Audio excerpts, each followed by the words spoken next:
Satan will change the name of sin to make sin adaptable to accept. So instead of changing our ways, we will change the wording. Instead of pedophilia, we'll call it minor attracted people. Instead of sexual exploitation, let's call it adult entertainment. Instead of sex cults where we bump and grind, we'll just call them music clubs. Instead of cults, we'll call them clubs. Instead of adultery, we'll call it swinging and open marriages.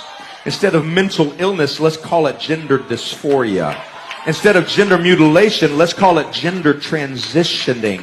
Instead of fornication, let's call it intimacy. Instead of lust, let's call it love. Instead of calling it a spiritual battle of good and evil, let's call it political. Let's call it a phobia. Let's call it hate speech. Call it something else. We are not called baby killers. We're called abortionists. It's no longer sin. It's a complex. It's an addiction. It's a disorder. It's an obsession so we don't feel bad.